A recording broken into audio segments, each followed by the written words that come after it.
It's the Yukon Poli Podcast, a podcast where we talk about politics and popular culture. I'm Professor Stephen Dyson. I'm here with Professor Jeff Dudas. Jeff, I got to tell you, I'm feeling a little under the weather. Is that right? Yep, I ate some pancakes / rice / bread / cereal yesterday, and I feel a little bit queasy now. Well, thankfully for me, I did what I usually do, and I forgot to go to the grocery store.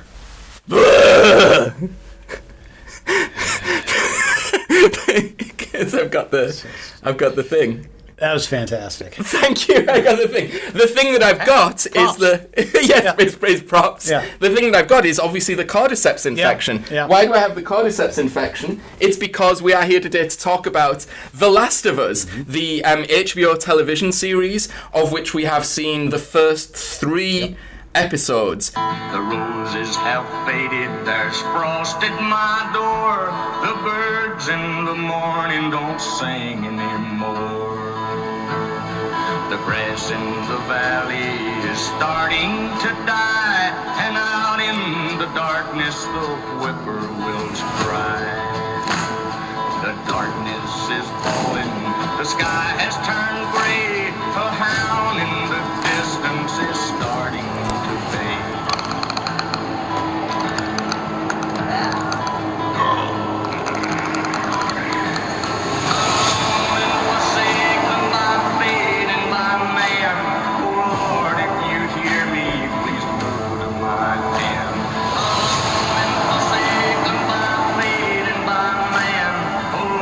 Your chance. Hold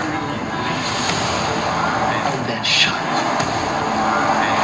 You keep her alive. And you set everything right.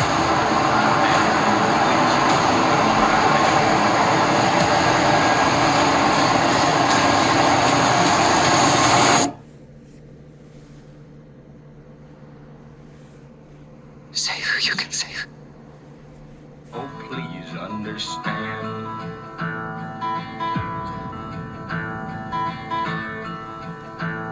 And we're going to kind of decode its politics in the way that we customarily do on the channel. We're going to look at its politics on the surface, the kind of allusions and analogies that it's drawn. We're going to talk about some of the mythological or archetypal underpinnings to the storytelling and see if there's any sort of element of critique. Do you know anything about it's from a video game? I don't know anything about the video game. Yeah.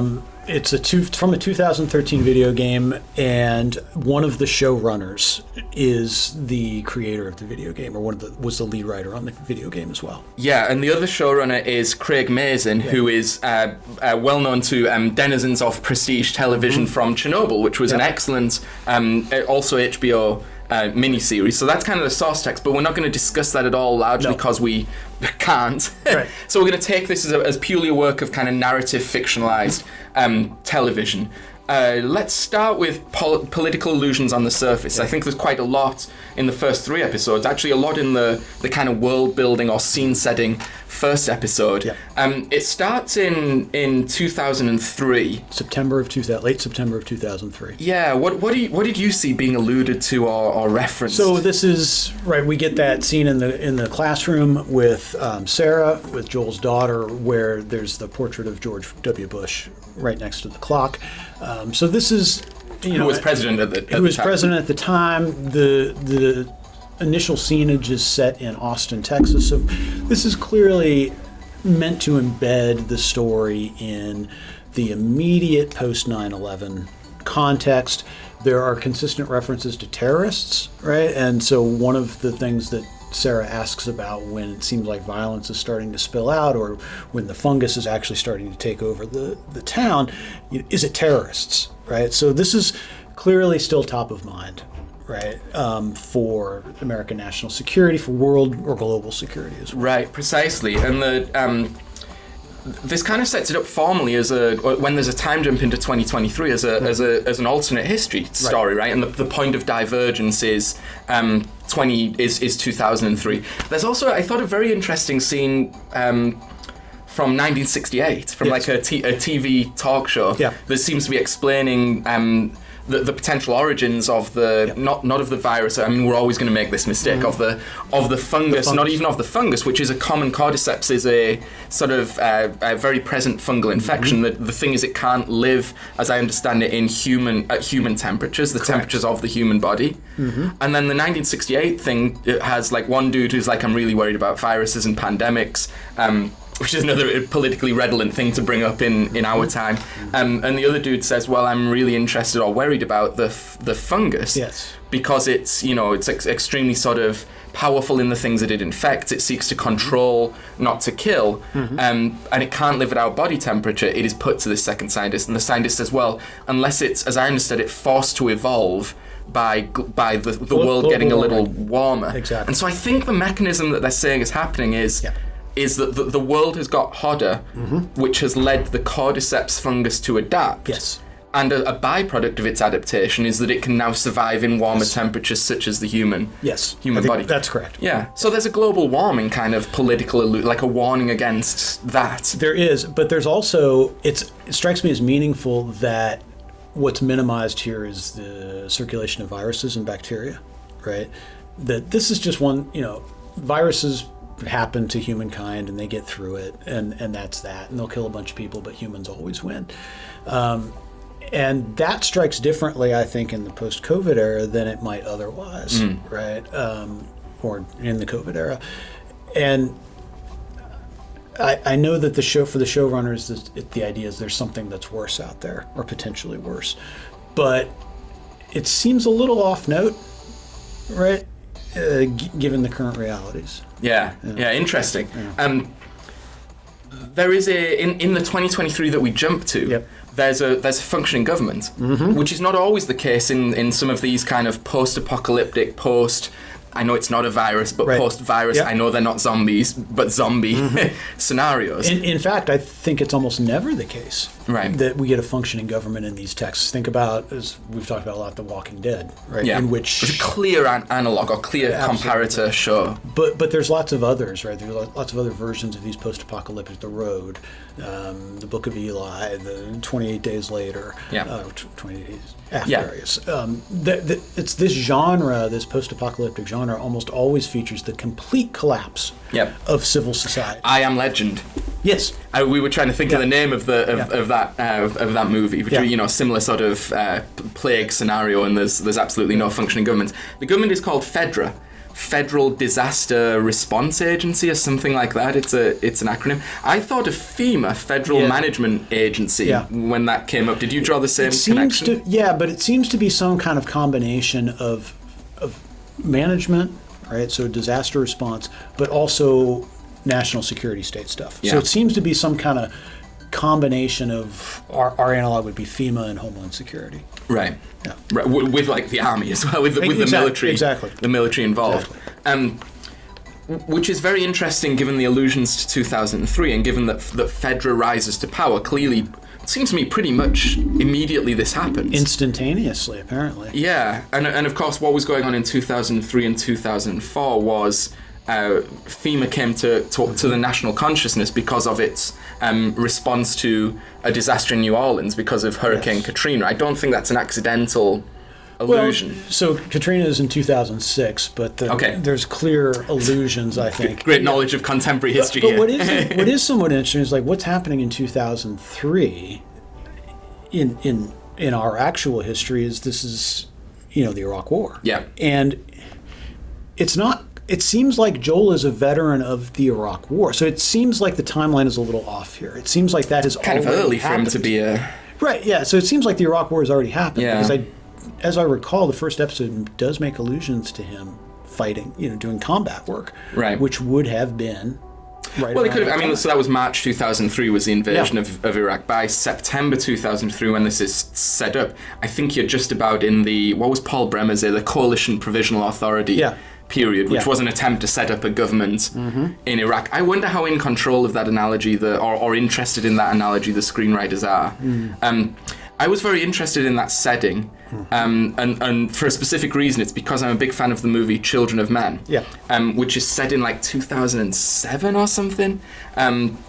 and there's been it's set later in 2007, but the things start going wrong in around that time period. Came out in 2007. And anyway, the reason why I draw this comparison is it's never explained in Children of Men what the virus is, and the virus has caused like a mass infertility, essentially the end of the human ability to procreate. But there are lots of allusions to endless wars in the Middle East, such as the Iraq War, which at the time the movie came out, was really read as... Yeah.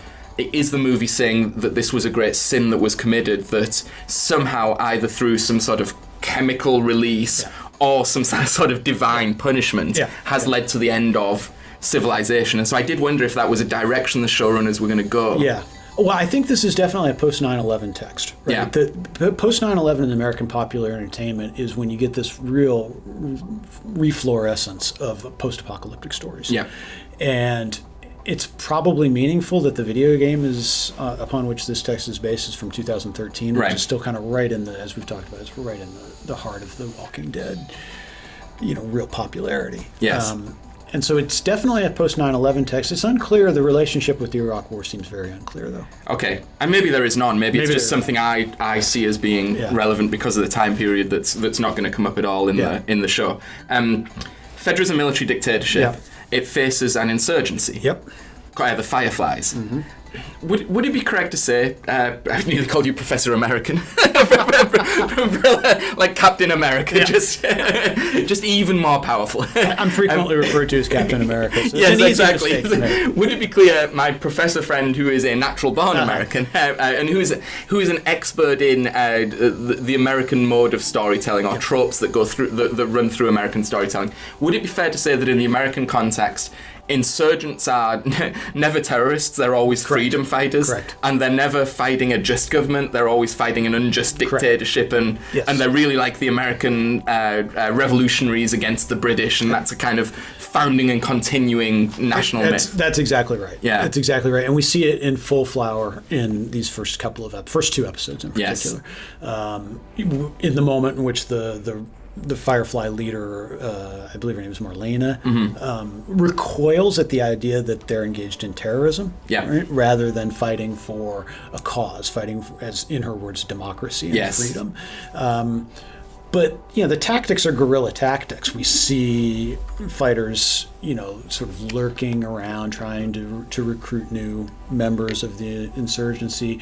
We see guerrilla tactics in there. We see people firing from the tops of buildings. We see them, this series of networks that has been developed, kind of cell-like behavior, which, in a different context would be understood as terrorist behavior. Yeah.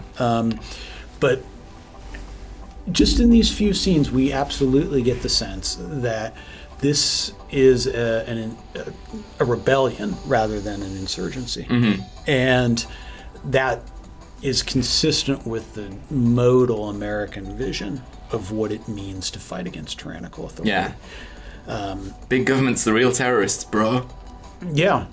I mean, that's the underlying... And as we've talked about, it's alarming how quickly the government response turns murderous and tyrannical. Right. It appears to be within a course of a half hour. Yes. Right? From the moment in the first episode in which Sarah is awoken, I think it's like 12:25 or so. Sarah's Joel's daughter. Joel's daughter is awoken with the sound of explosions and screaming, to the time that she is shot dead, apparently on orders, very clearly on orders by a soldier. Yep. Is like 25 minutes, maybe. So it's alarming that the initial response and the continuing response of the American government is to essentially murder citizens. Yeah. Right? And we don't get any sense that there was any deliberation. We don't get any sense that there was ever the consideration of alternatives. And there's no confusion, by the way, as well, on the part of the government. Yeah. Right? It's as though the instituted civil government that existed prior to the outbreak of this pandemic was just a facade, was simply waiting for this moment in which they could behave in the most brutal and tyrannical of ways against citizens. Which carries an interesting redolence in 2023 because we're just post-COVID. Yep. And governments across the world, certainly in Britain and in America, assumed extraordinary powers during the COVID pandemic, and in the name of science and necessity, just significantly restricted civil liberties, right, under mandatory lockdowns and so forth. And it was harsher actually in a lot of European countries than it was in the United States. I mean, are the filmmakers making that? We can see that comparison. Are the filmmakers making that comparison, do you think? Maybe. Yeah. I mean, I think there are a lot of ways in which there's a highly critical vision here of American society and of American government. And we'll talk about which direction that critique seems to run. But I think for a lot of reasons, what is alarming here to me is the rapidity with which constituted American government becomes tyrannical. Yeah. And that seems to indicate that it was always just ready to do it anyway. It was waiting for some kind of precipitating event to behave in this way. But if the science says this is the only way to contain the infection, what does a responsible, like the morality of government? This goes back to Machiavellian or politics as a vocation, right? Maybe not in quite this extreme form, but if the science and the best judgment says the way to protect the maximum possible number of people is to take extremely significant actions that negatively affect, i.e. kill, huge numbers of citizens, what is the responsible statesperson to do, right? The morality of the high official acting in their statesperson-like capacity is not the morality of the ordinary person. Correct. Acting on the street. I think that's true, but I also think it's notable that the show gives us almost no indication or background or storytelling around those decisions. The only thing we see is in the beginning of episode 2 at the original outbreak in Indonesia, in which you've got this, it seems to be one senior official and one scientist. And with no other deliberation, debate, consideration, the decision is made to just start bombing major population centers. That strikes me as extraordinary. And it strikes me as extraordinary that our showrunners don't feel the need to actually delve into that drama. And it is explained when in the, I can't remember whether it's the second or the third episode, it's probably the second, where they get outside the quarantine zone and see a massive crater in the middle of Boston. And I'm not good with the names, the female adult character, Tess, is asked, is this where they bombed Boston? And she's like, yeah, and it didn't work most places, but it worked here. And I think the illusion is that the reason there is a functioning Boston quarantine zone is that the extreme actions that were taken by the government succeeded in saving a number of people. I suppose the showrunners would say the question that's really being asked by all this is, was it worth saving people by, given that they end up with only a few of them saved and they live under a harsh totalitarian Is it a dictatorship? life worth living? And as episode 3 makes brutally obvious, it seems to me, no, it is not a life worth living. Yes. What's happening in the quarantine zone. There's one other kind of surface illusion that I wanted to talk about, and then we might move on to mythologies, which is the implicit evocation of, or maybe it's explicit, of globalization as a sort of dangerous or a risk vector, a transmission point for extreme risk. I know you were taken with with Look this. at how quickly. Right. It's not just how quickly the fungus spreads. How does it spread? Right? We're told it spreads through the mass production of processed foods, and in particular the raw ingredients of those foods: flour, sugar, wheat, and the like. That stuff is bad for you. I've watched lots of YouTube videos. It's bad for us. We know that, but it spreads within days, which points to just how efficient and interconnected, right, a global commercial world actually is. Right. And I think that's exactly right. The message here is that the promises of globalization that we're all interconnected are actually the nightmare of globalization as well. Which I don't know, this does come quite close to the coronavirus originated in China and the solution should have been just shutting down, which was a sort of Trump policy and painted as explicitly and was painted by the left as racist, as certainly anti-Chinese and anti-internationalism. Yeah. Whereas the efficiency of globalization meant that it was completely pointless to start quarantining places and peoples because it had all spread sort of instantaneously. And so it becomes pointless from a critical view. It depends on what you make of life in the QZs. But if we take them to be what I think the show wants us to see them as, which is not worth living, life is not worth living, then it makes the bombing of all these cities pointless as well. Yeah. Right? It doesn't contain the fungus. It doesn't create a good life for the people who still are alive. So why bother? Right?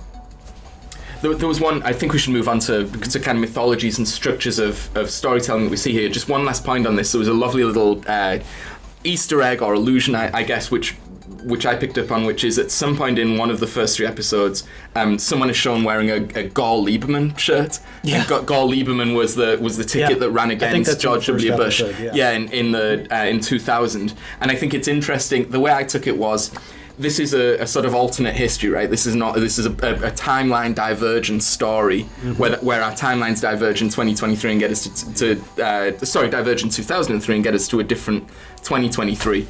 There has been a lot of counterfactual thinking of what if Gaulle Lieberman had won the 2000 election rather than just. So I thought that was a nice little nested alternate history hinge. Yeah, and I also thought that was actually an effective moment in the storytelling. I also picked up on that because it makes clear that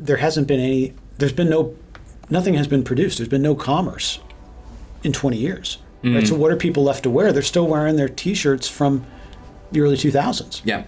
Right. Yeah, although I still do that. Okay, good. So I think we should move to our second section, which is on mythologies and archetypes in the storytelling. Yes. And we're back with the second section of our discussion of The Last of Us. We're going to talk here about some of the mythologies, and recurrent storytelling tropes that are embedded in this show. Jeff, this isn't a zombie show. And as everyone who writes about it makes clear and always makes that mistake. Nonetheless, it does have strong elements of zombie shows, and zombies and associated tropes are recurrent in storytelling. Right. It's not a zombie show, but the basics are very similar. Right. You've got reanimated peoples. The not the virus, but the infection. The infection, right, shows the ability to reanimate people. Like, for example, we see this right away in the Nana character in Austin. Right, she's essentially an invalid, but she gets reanimated and rewired effectively by the infection. But of course the infected people who exist afterwards they've been redirected, and it's a kind of a hive mind infection, right? Yes. They're all kind of interconnected in this way, and so their individuality is completely lost in exactly the ways that the zombie figure typically points to. Which is one of the tropes, right? The part of what happens to the zombies is they lose their individuality. They also have common physical features. For as much as these shows try to distinguish one from the other, they almost always have to be shot in the head, which is ironic because they are mindless, but the killing of the brain is the only thing that can stop them. Some are slow. That used to be the traditional zombie thing. Some are now, it seems to be more of a modern trend, like fast and aggressive. Like the infected in The Last of Us are, at least the ones we've seen, I understand there are different categories, are fast and aggressive. Yeah. That I think was pioneered by 28 Days Later. Was one of the first of shows of this type to have hyper-aggressive zombies. In terms of a mythological device or a storytelling device, aren't zombies often taken to represent something like sort of the unkillable sin or the shambling corpse of the past from which one cannot escape? Exactly, right. They're always stand-ins for other things. And it kind of depends on the it depends on the specific text, but there frequently are zombies are taken to be stand-ins for some other, right? And it is often, as you say, this kind of almost a return of the repressed kind of thing, like a literal return of the repressed. And that is interesting in the context of The Last of Us because it leaves us to consider what is the return here, right? What are these infected creatures supposed to represent? The sins of a carb-heavy diet. Yes, actually, I think that's right. Because as we were talking about, this is a pro-paleo diet propaganda show. I think as we were talking about in the last section, this is, at least in part, it seems to me, a story about the sins of a globalized world, about the dangers and the nightmares of a globalized world. And, one of the things that happens is that everybody consumes the same stuff, right? And maybe that's what it is. This is in full nightmare regalia. This is the appearance of a kind of a globalized world that is so hyper efficient that it can spread its disease, its literal disease, overnight. Right, and I gave the sort of facetious version of this, which is it's carb heavy, but the sort of more serious version of this is, as you said, the uniformity of globalization, the flattening of differences from between one country and another, the people who the hyper aggression, by the way, of these creatures. Right? Yes. This is these are the grave diggers, right? In Marx's old term, these are the grave diggers of the world. Yeah. Right? And they're destroying and eating their own creations. Yeah, and usually the infection, often in these stories, can be read as having some sort of metaphorical properties, and it's sort of an ideological, not a literal infection. So sometimes a leftist reading of zombie texts is that the infection is like a capitalism ideology that blinds people to what's really going on, that makes them like mindless consumers of things, and very few people can stand outside of that. And it's notable that the people who avoid the infection, apart from the young lady who's clearly immune to it, the people who avoid the infection are people who avoided by happenstance or by design, maybe more ideologically, interestingly, who avoided the processed food in the period before the infection took hold. Exactly. Yeah. So interesting. There are other mythologies being deployed in this text. Often in the post-apocalyptic story, you have a number of things going on. There's often a protector and child narrative, and often the protector and child are given some sort of quest to go on, and this involves going on the road, and I say that deliberately as an allusion to Cormac McCarthy's great story, The Road. But even when the time Cormac McCarthy was deploying that trope of the protector and child going on the road on some sort of quest, it was already a very, very old classic mode of storytelling. It's very old and classic, both in the cross-cultural and cross-era sense, right? In the sense that it's an obvious allusion to the sort of quest adventures that are associated with what Joseph Campbell called the hero's adventure. Yeah.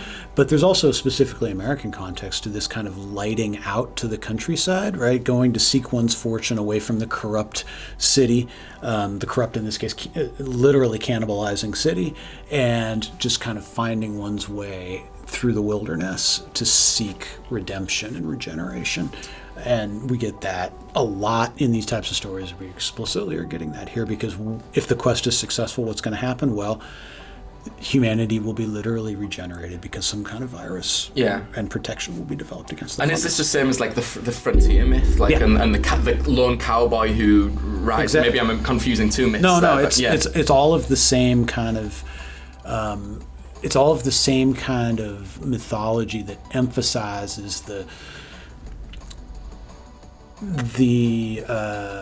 corrupting influence, right, of an overly civilized and kind of feminized center of living, that needs to be overcome Yes. or escaped, Right. and to be regenerated. Yeah. Well, destroyed, escaped, and then Yeah. the other beat that often happens in these stories is while on the road, the protector and the child, excuse me, while on the road, the protector and the child encounter various hamlets or outposts or communities, each of which is organized according to some sort of different political principle. Yep. And this already has happened in the Last of Us, in its third episode. They come across, or we are introduced to the characters Bill and Frank. Who have created their own community, and I think we probably want to talk about that episode and those people.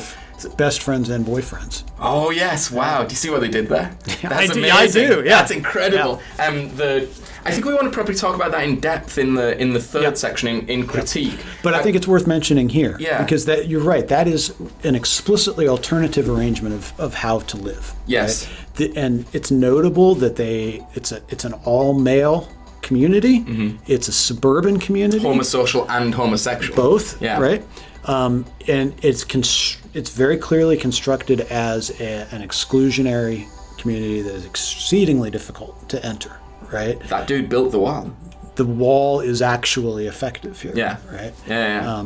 And I think you're right. This is the first of what will undoubtedly be many different types of alternative. That's why I brought it up, because it so often recurs, and I think The Walking Dead is the prime text in this, where like every season, the season was always based around, of course it becomes tired at some point, but the seasons would increasingly become based around the Rick's group of survivors encounters another group, and they've organized themselves in this different way, and some of them are all women, and some of them are led by a dictator, and some of them are trying to have a democratic. Actually, there's a kind of farm-based system. There's one of the major characters in The Walking Dead, or groups of new characters are encountered on Herschel's farm, and he again operated in this self-sufficient fashion and was doing fine. Until Rick and his group came along. So that's an interesting trope that comes up. Two more I want to mention very quickly. A common trope that comes up, the people that you find are worse than the plague. And this was actually explicit, it's very on the nose, enunciated in one of maybe episode 2. There are worse things out there than the infected. Right. And I think the head fake there is the idea that there's some kind of super infected people, right? This is the message I think that Ellie, our kind of young hero protagonist, first hears, that there are some kind of super infected creatures out there that are even worse than the regular. But I think this is what's correct, right? Because it's almost always the case in this genre of post-apocalyptic storytelling that when the structures of civilized society fall away and when the mores fall away, that what you're left with is this kind of very crass and base level of humanity that is far more animalistic and brutal and selfish and horrendous than the thing that you're supposed to fear, which is usually the zombies, or in this case, the infected people. And this is the state of nature thought experiment that's beloved of philosophy. It's one of the oldest, certainly bases of political theory. Yeah. The final one I wanted to bring up was an idea about dystopia and utopia, and a trope that is very present in the scenes in the first episode in the Fedra setup is. The alienated protagonist, right? So in a dystopia, you often have the setting, which is the evil, often totalitarian government, but your view on that setting is from the standpoint of someone who's living within that system and yet is subverting it, working against it, and ultimately is going to try and either change it or leave it. And of course, Winston Smith in 1984 is the classic alienated protagonist in the dystopia. Joel clearly has that relationship, I think, towards Fedra. So that's a very common myth that I think we spotted. Yes. Should we, anything else to say about these mythologies, archetypes, or should we move to our third section? I think it's time to move to the third. Okay, time to move to the third section. Always the deepest of dives, the most critical of masses. Don't know what that means. Always the most interesting section, I think, which is to look at the degree to which this is a text that can be read or is doing subversive, critical type things. Yeah. And we're back with our final section of discussion of the first 3 episodes of The Last of Us. I suppose we should say that we haven't quite decided whether we're going to come back to this once we've seen a full season or maybe more of this. I mean, it's an interesting question to ponder. Maybe at the end of this video we'll give actually something we've been slightly coy about, which is whether we like this show and intend to keep watching it and maybe keep commenting on it. But before we get there, we should talk about the critical properties or the maybe the absence thereof of this show. I think in terms of the show trying to do something subversive or different or interesting, a lot of attention has focused upon the 3rd episode, which is the episode where we're introduced to Bill and Frank. And I know you have a particular viewpoint on this episode. Well, I think you're correct. You know, my sense, and you're a little more plugged in, I think, to the critical reception so far. I mean, this episode just a couple days ago that it came out. It was Sunday it came out, So it's very recent. But it seems to have received overwhelmingly positive critical reception. And it seems like the critical reception is indebted to this notion that it's an attempt to humanize this character, Bill, who is a kind of a paranoid prepper, in his words, a survivalist, who comes to love over this 20-year span that we're tracking. And it has moments that are poignant, that are affecting, that are moving for sure. But it's a gratuitous storyline in the sense that it does very, very little to move the narrative forward. And this leads me to imagine or to ask why it's there, right? Because episode 3 gives, the vast majority of the episode, 90% of a very long episode, by the way, is dedicated to tracing the life of Bill and Frank over the course of the 20 years. And, what is the purpose of this, right? And so part of the purpose of it, I think probably the main purpose, is something that you alluded to in the last section, which is that this is the first of what will undoubtedly be many alternative arrangements of authority and living that we're going to encounter and experience as the season goes on. So let's consider what that alternate vision of life looks like. So we've got Bill, who lives in a kind of suburban, small New England town just outside of Boston. He has a bunker, right, that's actually a sub-basement bunker, right, which is hidden away.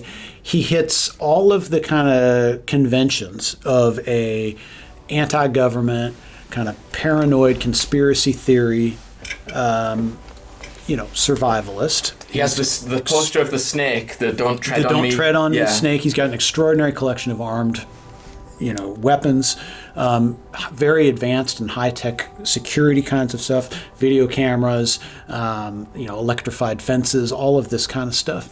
And, of course, he hides during the mandatory evacuation of his town, which turns out to be a really good move for him because some apparently large number of those people get executed summarily because there's not enough room in the Boston QZ.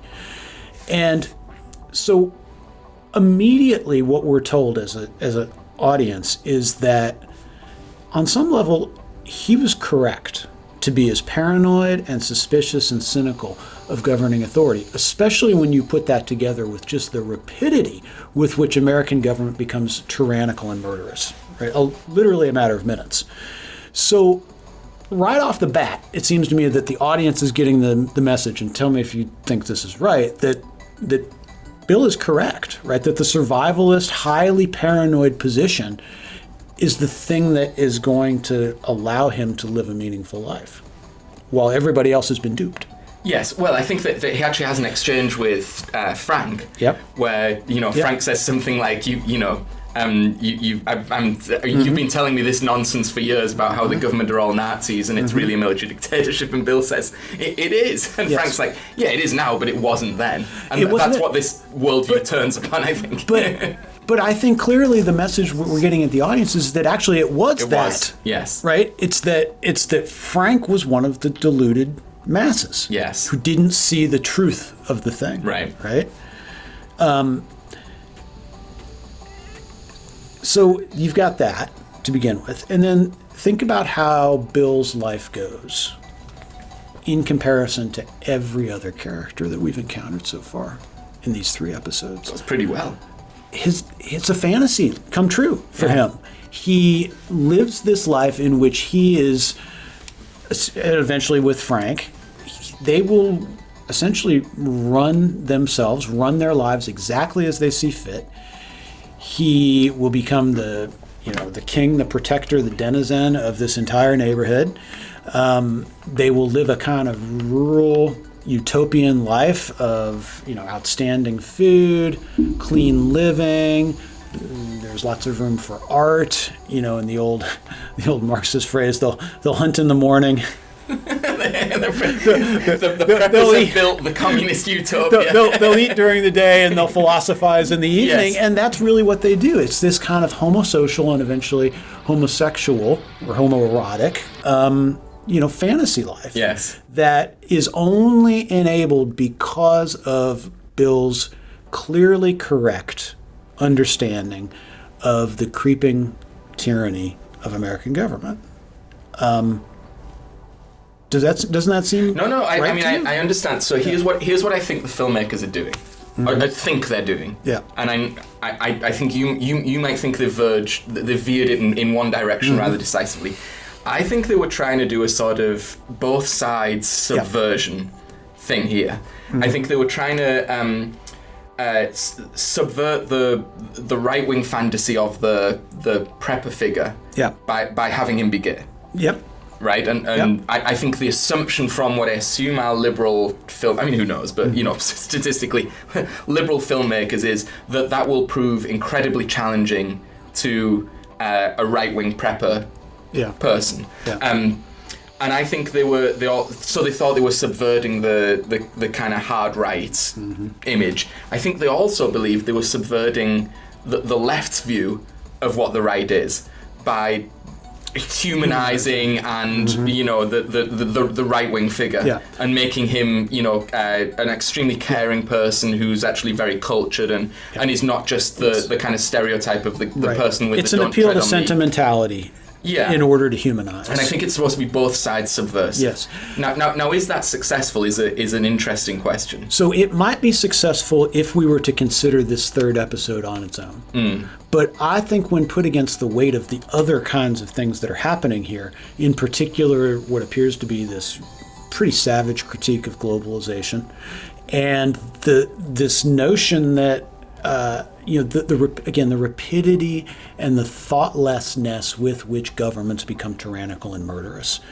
that actually this storyline points much more in the direction of validating, right, a kind of survivalist, anti-government ethos than it does to subverting right-leaning expectations. So here's the way I put this to you, perhaps with a dash of the old advocacy of Beelzebub thrown in there. Let's accept the commonly portrayed view of who controls the heights of culture, including prestige television, and the likely ideological propensities of the showrunners and all the rest of it. And let's assume, as the right often asserts, that these are the hegemonic province of the elite, educated, multicultural left. Yep. Okay. Critique, to be intellectually honest, should be possible from a right-wing perspective as well as a left-wing perspective, should it not? I mean, in one view of critique, it is merely the problematizing of received wisdom. Yep. Is there anything more culturally subversive you could do than make a prestige television show on HBO that buys wholeheartedly into prepper ideology. Is that not actually an extremely subversive? No, it's subversive in a way that cultural critics are not used to commenting on or seeing. Right. But it's still a type of subversion. Sure, it is subversion. It's quite punk. Yes, but it reminds me of the discussion that we had when we were talking about the Top Guns. And at what level does the critique need to be clear in order for your audience to truly understand it, versus when are you doing it in a way that just feels appropriate and natural to your audience? Yeah. In other words, does your audience need to understand that there's a criticism here or a critique here in order to get it? And here it's even, maybe it's a little different, right? When the background, it seems to me, the background critique here is so overwhelming in the nature of this kind of anti-globalism, anti-government critique that, it's not clear to me that the introduction of this prepper, the humanization of a sentimentality of a kind of a closeted man who finds meaning, eventually. I'm thinking that if, I'm pretty happy here if I am an engaged, anti-government tendency type of viewer. I'm pretty happy with what I'm seeing in this show, and I'm okay. Right. With the kind of the sentimentality aspects of it, which is how I would read it. Yes, and of course, to give the other side, the great danger of sympathetic portrayals of unsympathetic ideals. Mm-hmm. If you believe that prepperism is an unsympathetic ideal, is that it becomes not critique but ideology, and it becomes the legitimation through sympathetic portrayals in popular culture of what are actually quite, in this line of thinking, destructive. And incorrect points of view. Yeah, and I think it's meaningful that Bill lives his greatest life. This is the greatest thing that's ever happened to him, right? The annihilation of humanity and the full-on tyranny of global governments is the greatest thing that's ever happened to him. Yes. It has freed him to live the exact kind of life of plenty and meaning that he has been denied up to this point. It's what allows him to have a meaningful human relationship, which I think we're led to believe has never.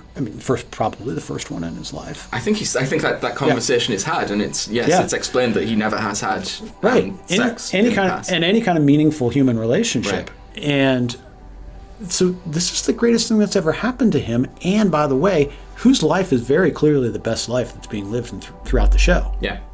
It's his. And is one of full autonomy, up to and including the moment of death, which is chosen by him entirely on his own terms. In a world in which nobody can control their death.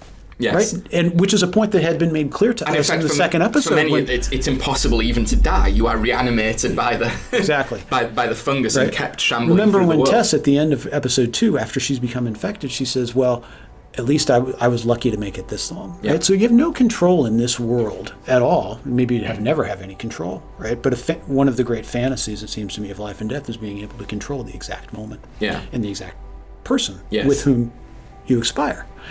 And that's exactly what happens here. Yeah. Right? This is an incredibly fulfilling life that this guy has led, and it only happened because the whole world fell apart. Yeah, very, very interesting. So I think we've tried to play it quite straight up to now and be sort of analytical rather than evaluative. But I think we should say a few words, of just this most simple question at all. Like, do we like this? Do we intend to keep watching it? Do we plan on revisiting it? I mean, where do you stand on this? From a technical storytelling perspective, I think it's pretty impressively done. Yeah. I think it's definitely one of the more interesting and compelling of these types of post-apocalyptic stories that I have seen. I think it's very well acted, and I think it's paced pretty well, but I don't know that I like it. I'm not sure that I like it yet, so I don't know. How do you feel? Are you going to keep watching? I'm going to keep watching because it's so well done, right? Yeah. So it's an HBO prestige show, right? There is, I think, a flaw for these shows, beyond which, below which very few fall because they're so well resourced and they get the best talent to script them and so forth. And I'm very interested in the genre. I mean, I like post-apocalyptic things and presentations of alternate societies. I am up to now I am disappointed, I have to be honest. And the reason why is that it hits for me too many of the beats of the comparator shows that we've already mentioned. I can't get out of my head The Walking Dead. I mean, it seems to me veering extremely close to The Walking Dead. And I would say to viewers who, just have in their mind the later seasons of The Walking Dead, which has become this sort of mass commercial, almost ironically, the zombie machine for producing new content all the time, and all the ideas are tired, and it's like, there's a certain gore factor has to be achieved. I would say go back and watch the first couple of seasons of The Walking Dead, which were, by definition, the most original and interesting because they were hitting the story beats for the first time. And I would say you're going to see a lot of the same stuff. You're going to see a lot of the same protector dynamics in Rick's character and the handyman, the competent handyman who was already quite competent in his past life. Like Rick was a police officer who has protector duties. You're going to see them meeting new people in new situations. Herschel's farm strikes me a lot like Bill's little homestead. So it strikes me a lot of those notes. I'd also say that the interesting post-apocalyptic works that I've consumed recently have had those basic story structures plus and something else. So I would say something like Station 11, which I don't know if you watched or read, which was an interesting text for you to go and. I mean, I keep giving you assignments of things to go and watch. Also, I think HBO, if I'm not misremembering. Station 11 also had a post-apocalypse thing, but it was based around an interesting idea, which is it follows a group of traveling artists, like a Shakespearean troupe. Are the people who go on the quest and assume the kind of. Create the new government society, and it's much more based around the idea that it's not enough to survive, that art also must persist, and it makes some surrealist allusions, and it's very, very sort of interestingly done. And that was, it's not the greatest thing ever, but it was post-apocalypse plus. Something like Battlestar Galactica, I also know you haven't seen, but has a lot of those storytelling beats, but also had a really interesting disquisition on cycles of history and repetition, and whether it was possible to escape cycles of history. Artificial intelligence, a lot of Blade Runner stuff as of what is a simulacrum and what is reality. Very, very interesting. So to me, it hasn't quite given me that plus yet. It's giving me the standard storytelling beats. I will admit, with ruthless quality, and goes down easy, and that's why I'll keep watching. I'm not quite intellectually sold that it's doing anything new and interesting yet. It's hard to see a surprising beat for this story. It feels like we know how this is going to end, and we kind of know how it's going to get to its ending. Right? And I don't know that's. I hear you. Right? It feels like sometimes you hear. An album or a bit of music that is very pleasing while you're listening to it, but makes little lasting impact. And doesn't ever kind of lead you to want to go back. Well, and this is a good analogy, right? You look at how do you design a hit single, right? You take a classic chord structure that is unproblematic and is obviously pleasing because there are mathematical and human cultural reasons why this progression will lead the listener on a pleasant journey, but is also like instantly accessible because they haven't heard that song before, but they've definitely heard that chord progression before, and they've definitely heard that melody, and there's nothing too challenging in its presentation, but it's very well played and well produced, and that's what's going to be the hit. Right? A zombie show that's well acted, and that hits these story beats is going to be a hit because people have heard it before and they like it. Is it going to be a lasting work that's going to stick with them or challenge what they think? I don't know, and not everyone is looking for that. But we're supposed to be professors who look a little deeper into. I mean, that sounds enormously patronizing, but you get what I'm saying. But I think that's an experience that most people who get obsessive about cultural absorption find themselves in as well. Yeah. You don't even have to be an expert. It's a thing that you keep coming back to again and again because it reveals different layers. Right. It points to maybe to different parts of your life. If you connect with it, maybe there are different eras of your life in which you get something a little different, or in terms of the depth of meaning out of a work of art. And I don't know that this is one of those things. Yeah. Right. Okay. We'll see. So we'll see. Well, I think we'll keep watching. I think if it throws up interesting things, we'll maybe revisit it in a future video. But for now, I think we should sign off. That's right. Okay. So on that bombshell,